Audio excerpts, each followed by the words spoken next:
दो बहुओं की कहानी, हार्ट टचिंग स्टोरी। गीता को तारीफ शब्द पता ही नहीं था। घर के सारे काम वह एकदम सही सी करती थी। खाना बहुत स्वादिष्ट बनाती थी, लेकिन फिर भी आज का खाना अच्छा था बहू ऐसा उसकी सास कभी भी बोलती नहीं थी। और पति भी कभी उसकी प्रशंसा नहीं करता था। उसने बनाया हुआ खाना चुपचाप खाकर उठकर दोनों पति और सास चले जाते थे। उसने खाना खाया या नहीं इसका उन दोनों को फर्क नहीं पड़ता था। सास को वह पसंद नहीं थी। उसके हाथों से जरा सी भूल हो गई तो सास तुरंत गुस्सा करती थी। उससे भी बुरी बात यह थी कि उसके पति और उसके बीच बातचीत का ज्यादा नहीं होती थी और उन्होंने ये चुप्पी बनाए रखी थी। वह उस पर ध्यान नहीं देता था। विदेश में पढ़ाई करने गया हुआ छोटा देवर समय समय पर गीता को फोन करता था, पूछता था भाभी कैसी हो। उसका फोन आने पर गीता बहुत खुश होती थी। अपना मन हल्का करने का उचित स्थान था गीता का। कुछ ही दिनों में देवर की पढ़ाई खत्म हो गई और वह घर आया। थोड़े समय के भीतर उसे एक अच्छी नौकरी भी मिल गई। गीता को बहुत आनंद हुआ। नौकरी लग जाने के बाद उसकी सास अपने छोटे बेटे की शादी के लिए बातचीत करने लगी, पर देवर को एक भी लड़की पसंद नहीं आती थी। इसने ही बोला होगा, उसे मना करने को सोचकर सास गीता को ही दोष दे रही थी। गीता को चिंतित देखकर देवर ने अपनी माँ से कहा, मैं एक लड़की से बहुत प्यार करता हूँ, मैं उसी से शादी करूँगा। उसने जिद की। देवरजी यह बात पहले बतानी चाहिए थी ना। गीता ने ये बात अपने पति के कान पर डाली। इस बात पर उसने थोड़ा मना किया, लेकिन लड़की देखकर वह भी तैयार हो गया। सवाल बचा सास का, अपने छोटे बेटे का मन कैसे दुखाएगी। वह बाद में उनकी भी हाँ हो गई। गीता को बहुत खुशी हुई। उसे लगा एक अच्छी सहेली आ जाएगी अब साथ देने के लिए, दिल के राज बताने के लिए। पर कैसी होगी छोटी देवरानी, मन बस जाएगी हमारे साथ और इस घर में, या वह एक अलग दुनिया बसाने पर जोर देंगी। देवर जी को इस विचार से थोड़ा टेंशन में आ गई गीता। कुछ दिनों बाद गीता की छोटी देवरानी चौखट लांग कर घर में आई। देवरानी ने घर में आते ही सारे घर की जिम्मेदारी अपने हाथों में ले ली। अब सास ने अपनी छोटी बहू की ज्यादा ही तारीफ करना शुरू कर दिया। उसे माँ जैसा प्यार करने लगी। यह देखकर गीता की आंखों में आंसू आ जाते। वो सोचती, मैंने भी तो यही काम किया करती थी, फिर मेरे साथ ही क्यों ऐसा बर्ताव की।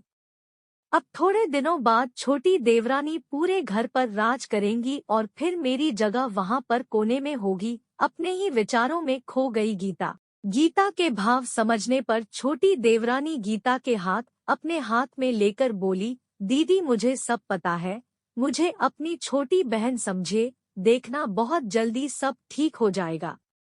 छोटी देवरानी ने पूरे घर की जिम्मेदारी तो ले ली, लेकिन कामों में कुछ ना कुछ बार बार भूल करती थी। फिर देवरानी गीता के पास जाती और मदद मांगती थी। ऐसा रोज ही होने लगा। यह देखकर सास लेकिन गुस्सा हो गई, मेरे रहते हुए छोटी बहू बड़ी बहू को क्यों पूछती रहती है। फिर सास भी रसोई घर में आकर काम करना शुरू करने लगी। धीरे धीरे वह छोटी बहू के साथ साथ अनजाने में बड़ी बहू से भी प्यार से बर्ताव करने लगी, प्यार से बोलने लगी, नए चीजों को दोनों को सिखाने लगी, भूल समझकर समझाने लगी। अब सास और दोनों बहुओं में अच्छी दोस्ती होने लगी। इस वजह से बड़ी बहू का स्वभाव भी अच्छा होने लगा।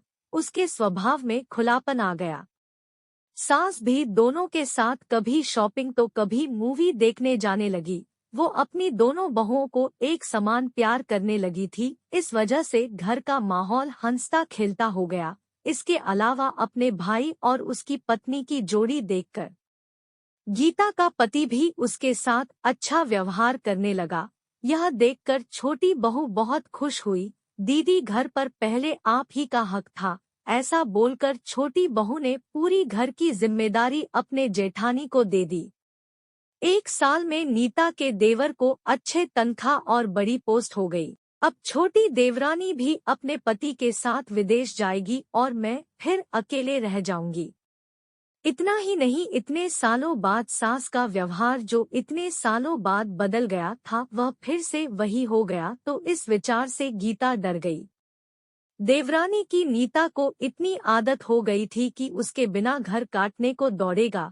देवरानी के आ जाने से घर का माहौल बदल गया था। वह थी ही ऐसी खुशमिजाज, और जैसा के नाम से पता चलता है, यहाँ देवरानी की हालत भी कुछ अलग नहीं थी। उसे दुख हुआ कि यदि यहाँ रहना पड़ा तो उसे अपने पति से दूर रहना पड़ेगा।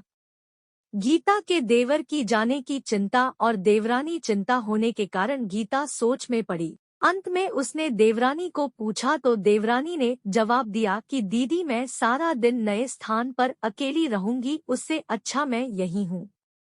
आपके देवर को बोला है मैंने, और रविवार की छुट्टियों में आप ही यहाँ आ जाया करें। मैं भी उनके साथ जाया करूंगी बीच बीच में, थोड़ा बदलाव के लिए। उस पर वह बोलते हैं कि 8 महीनों में वापस अपनी बदली करा लूंगा मैं। अपने पति की नकल करके देवरानी बोली, और छोटी देवरानी भी हंसने लगी।